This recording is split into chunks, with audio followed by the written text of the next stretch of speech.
It's Friday afternoon.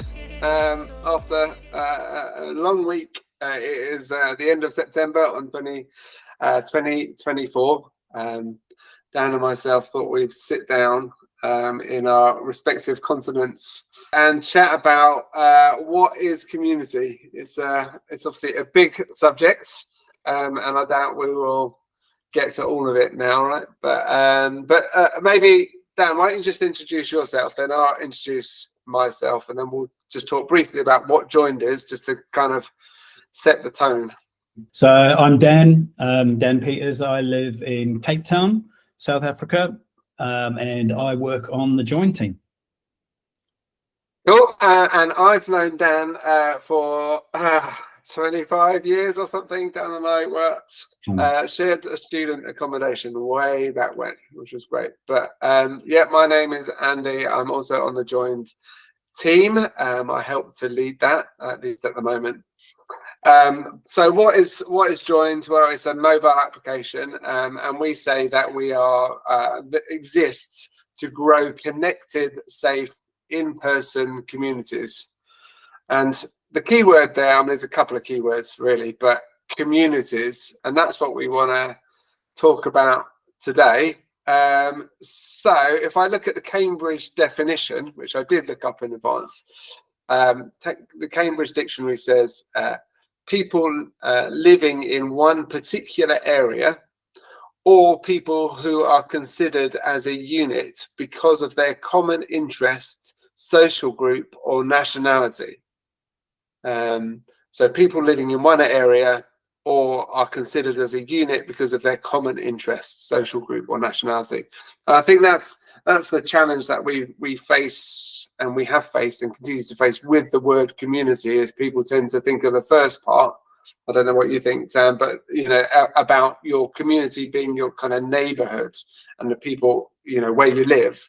Whereas actually we're trying to consider it in the second part, which is common interest, common purpose, a group of people like that. Yeah, I think that it's quite interesting when you look at the different definitions or different things that bring people together. And I think that having like interests are definitely a thing that bind. Interests or goals or the connection that they have. Like you'll find like sports like teams, like I'm a Tottenham supporter, so I watch lots of things about Tottenham. But the interesting thing that I've spotted is that actually they don't all have to agree, but they have that thing that binds them together, that sense of belonging, that connection socially, that actually draws them together and points them in a common goal. So they would have some kind of connection that has brought them, whether that be a family connection or just, I don't know, liking living in the place, that kind of geographical thing. Yeah.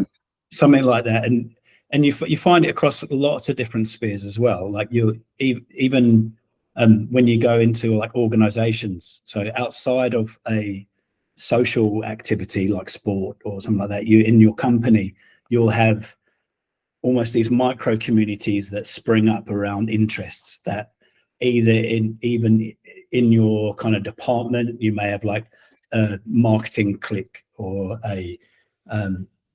or you'll have like the people who are on the early shift. That would be they would have their own community that would spring up. When people join those various things, it was quite interesting to see how people merge in and how that's facilitated for them to, and so how they become part of that community without, that's quite an interesting thought process to see, like, okay, how do you do that? I mean, from your side, like how have you seen that happen in the various things you've been involved in? Well, I was thinking of a slightly different kind of question to that. I was just thinking, comment. I was thinking about the fact that you're talking about you have kind of groups or communities within a bigger community. So you talked about there about a community or group of people within the marketing department or within another department, but they were also part of a bigger team or bigger group of people. That's quite an interesting concept, that you can have like communities within other communities. And yeah, perhaps not something I'd really considered actually even before you said that. But yeah, I mean, I guess a follow-up question would kind of be, what is the difference between a team and a community? You sort of started there to talk about, you know, you're a Tottenham supporter. So it's almost like in that scenario, the Tottenham supporters are kind of like a community, like a massive community of people, and you probably would have local ones and people that you know, friendship groups, that kind of community around that particular social interest. But the team, I wonder about the team itself. What's the difference there? Well, when I think about the difference between the word team and the word community, I feel like the word team sort of talks about a functional thing. Yeah. So yeah, your other example, like the marketing team are there to do the marketing in a company.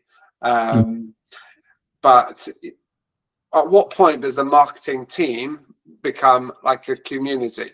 Or what point, you know, Joint has come out of Brightech, which is a mobile app development company. So we both have that context down. So yeah. There's the Brightech team. The Brightech team are there to do a thing, and that thing is to produce mobile apps for large-scale organizations. Yeah. How does that differ from the Brightech community? I think the thing that defines the community is the culture that sits in that, or that the community serves. So if you have the, like, there's Brightech has its culture and it has its community. So the community is the environment where everyone kind of lives, everyone collaborates, everyone chats and spends time together. But that is bound by the cultural expression. So how do we communicate? Well, our culture defines how we communicate with each other. And like, you know, we speak like this, we communicate like this, we don't talk like that. We treat each other like this, we don't treat each other like that. And I think that the values, yeah. So we've got common values, we've got common goals, we've got all these different things that we all agree to, or at least, well, yeah, we all agree to align ourselves with for the time that we are not part of that community. And I think the moment that the culture changes enough that it doesn't fit within that community, or that community doesn't serve it anymore, then it's another community that would arise around that culture. Yeah. So community. So going back to the dictionary, you know, a group of people with a common interest. So that common interest for Brightech would be our kind of mission statement. Yeah. You know, what we're doing as a company. That common interest would be, so it'd be a combination of things. It would be that mission. It would be the kind of vision and direction, what we're doing, next steps. But it would also be, as you say, our sort of culture and our common shared values. All of those things bind us together as a group. And the combination of that binding together, that is what becomes the community. And I think in that context, the community extends beyond the employed team. So, you know, we have our clients, you know, so we have clients that are aligned to our values often, because that's why we're working with them. We've been working with them for like 10 years or whatever. Yeah. If we had different values, or then we wouldn't be able to, that there wouldn't be the longevity there of that relationship. So they've got shared values with us, and therefore a sort of shared culture. So clients, people looking in on us that just like us, not necessarily like personal friends, but just friends of Brightech, they would be part of our community. And I suppose family, like, our wives, our partners, our kids, even our parents in some cases, they understand us. They are kind of with us on the journey. So I would describe our Brightech community to be a combination of all those kind of groups of people. And I think that is probably the case for lots of kind of commercial organizations, lots of companies. If they've got a strong sense of purpose, if they've got strong values, then I think you gather a community beyond just the team that are there to do the thing. Yeah, no, completely. And I think you see that in the workplace, like you were talking about Brightech. When you see like a turnover of staff, generally it's because they've moved on to something else, because at that point they're either striving for something different, so they're looking for a career shift, or that isn't offered or can't be facilitated within that community, or they in some cases, in some companies where people have been fired or asked to leave, something like that, then they don't align with the culture or the expectations of the community, or again culture, and they've moved on from that community. So I think there's also an alignment, there's an agreement that we are part of this together. There's that mutual acceptance, whether or not it's verbalized like that. There is like an acceptance that I am part of this community. I believe in its values. I'm aligning.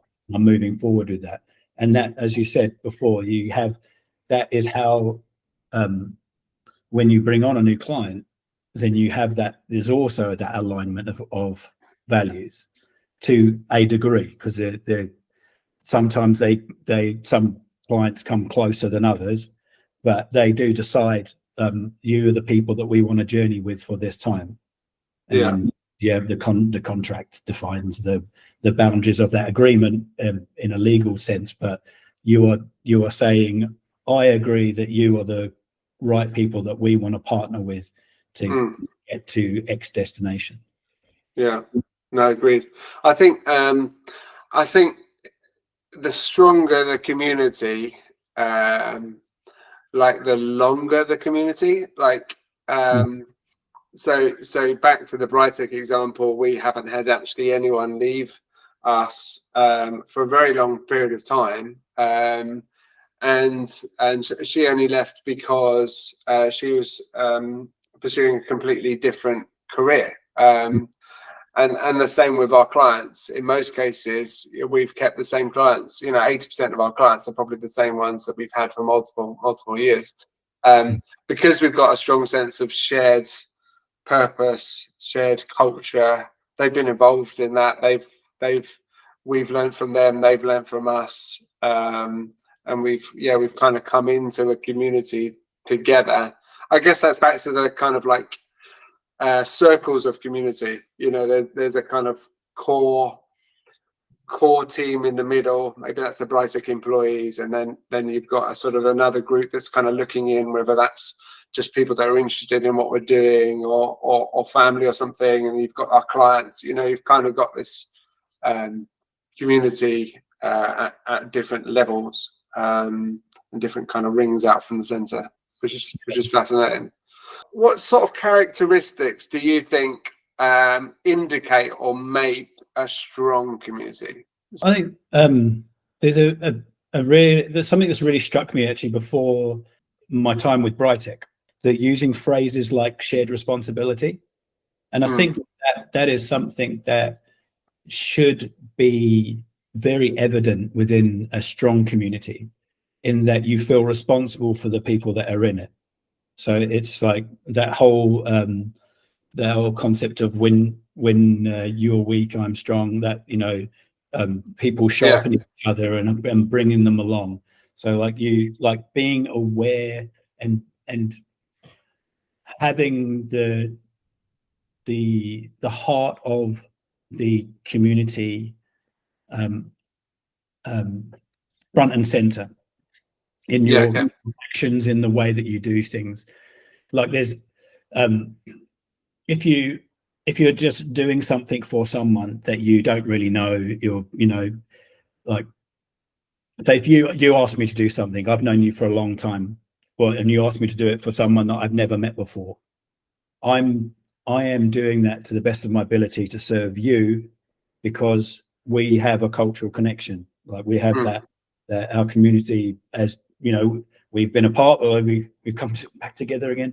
We've got that whole thing of like a kind of a common goal, or common connection, that we will actually fight for, we actually look out for each other. And I would help your friend because that link pin is you and me. And vice versa. So there's already that trust value. That's why relationship and connection through relationship is so powerful. And how the trust value, yes, that's a really strong currency in community, is the trust that you have between one another, because of that shared responsibility, and knowing that my action should enhance the cultural value of this community. It should be bolstering it, it should be strengthening it. And I think that's kind of the thing that's struck me upon many different aspects of my career, is that from times when I've had my own company to times when I've been employed, there has been very key moments where you look at culture, whether you verbalize it like that or not, whether you look at values in the place you're at, and you think, I like that, I don't like that, and that needs to change, or I need to change. So I think that's where it is. You feel either responsible to bring change, or you feel responsible to change, to enhance that thing. Fascinating. So trust, that's super important. I actually wrote down for this question, empathy. Really, really important to be able to understand other people in your community, to be able to not just read them, but like offer a level of care and attention and support, and be really interested in their well-being. So again, this would differ from a team. Like a team leader is interested in the performance of that team, or the performance of the individual, how they're getting on with getting through however many tasks, or how many goals they've scored, or passes made. That's performance, isn't it? Whereas maybe a community leader is more interested in how that person is doing, is interested in their kind of mental well-being and mental health, and interested in their family, and interested in their wider kind of setting. Like, I think, I hadn't really considered trust, but that's absolutely true. But also, I think empathy is probably in there as well. Empathy is a really funny thing, because going on the strengths funny thing, I have my empathy score is so low, it makes me look completely heartless. But at the same time, having that understanding of connection, or the connectiveness between everyone, or relational qualities or strengths, that those things, they work in a similar way, in that you see how someone ticks, and you do, like you say, you empathize with where they are at. You see where they're at, whether you can put yourself in their position or feel what they're feeling, that may be different, but you can maybe join the dots in how they're doing in a different way. I think that's quite an interesting way of looking at it. And like, how do you kind of, enforce is the wrong word, but how do you fight to keep those community values strong? I also think maybe empathy isn't quite the right word. It's more like a care or an interest in somebody, I'm not quite sure what the articulation of that kind of concept is, but there's something in that area, isn't there? I think the last thing that probably indicates a strong community is good communication. And that's really the nub of the issue for us at the moment. We're trying to create a tool that allows for really good communication, and our hope is that good communication, alongside maybe other things, enables or unlocks good community as well. What do you think good communication looks like in a community context? Now we've talked about community being in the context of commercial setting. It could be in the context of a charitable situation or a faith group. What does good communication look like in any one of those contexts? There's that quote that you use round where the biggest problem with communication is the idea that it's actually happened. It's something along those lines. Yeah, phrasing it, but I think that the key thing in communication is being deliberate about doing it. Is that, like, so often you think, oh, so and so will understand, they know the thing, but they know what we need to do. But have you actually told them? Have you actually told them your expectations? Have you actually said to them, we are doing this then? This needs to happen. Like, I think that's the real key to it, is actually, what for me anyway, is that being deliberate and actually communicating.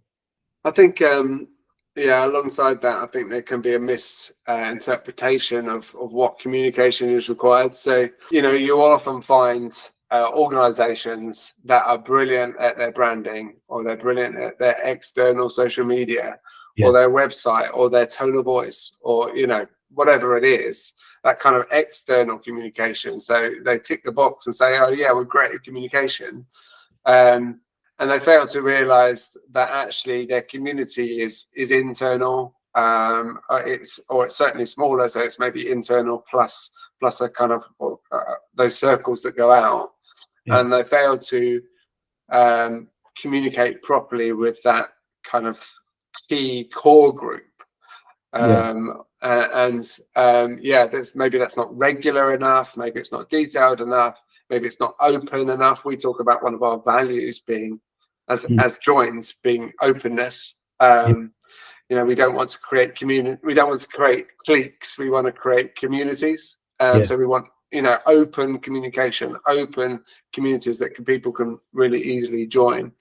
So I think sometimes we fail to recognize the importance of internal communication and will prioritize external communication.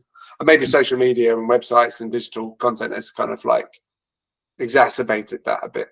I think having a common understanding, otherwise it can lead to misunderstanding. We see that so much in the media nowadays, is misunderstanding about what someone was meaning. Things getting taken out of context. And I think that if you're communicating in a community, people should understand your values. So I think if every way that you communicate should always fit with the pillar of what you're doing. So like now with Joined, what we're doing is that we're always making decisions based off of our pillars. So we make no change without it aligning with at least one of those. And when we communicate the platform, we talk about, it's around openness, around safety and growth, like all of those things. Like, we always make sure that we align with those, and I think that is a key thing as well, in that you're being deliberate, you're doing the thing, like you were saying now, you actually but you're also making sure that it fits in with your culture, and make sure it fits in with the pillars that you stand for, and being relentless in how you do that. I think that's something that often gets missed, either through just trying to do something too quickly, not having enough thought around something, just assuming assuming that people know the value. It can boil down to just not enough. Like, there's just not enough communication. So the assumption is there that somebody knows something. Why is that assumed? You haven't actually said it, or you've said it once, Yeah. And people need to, I don't know what the stats are, but people need to hear things multiple times in order for them to hear it or absorb it, or really hear it and understand it. So yeah, maybe it's just often in organizations we just don't communicate enough. I can't imagine there's a situation really you could over communicate. Also, not knowing that people join your community all the time. New people, there are always new people coming in. Yeah. You know, we see it when we see the stats about people joining communities or people joining organizations, that it changes and fluctuates all the time. People come, people go. Yeah. So you never know who knows what. Yeah, we've talked about at Brightech, you know, when we're based just outside of Brighton. In fact, Dan, you pretty much grew up in Brighton, and there's the classic Brighton rock that has got the wording in it. And we say that, you know, however you cut us, we want you to see our purpose and our values. You know, whether that is on our website, whether that's the way that we take our photography for the website. So that's all external. But whether that's when you come into the studio and have coffee with someone, or have breakfast with us on a Monday, or have a meeting with us on a video call, or we present a proposal, or, you know, any way that you cut us, we should look the same, and you should see our kind of a reflection, at least, of our values and our kind of mission. I know that personally, in that I like physically know when I need I need a trip to the Brightech office. It's like, okay, I need a cultural top up. I need to feel like what it's like to be around these people that I share a common goal with. So I can definitely like attest to that the Brighton Rock principle. That's cool. I think the next time you're up is or over is at Christmas. So we shall get some mince pies in the studio for you, Dan. I think we're probably at time. I thought that was a really helpful discussion. Yeah, thanks so much for your time, Dan. We'll catch up again soon.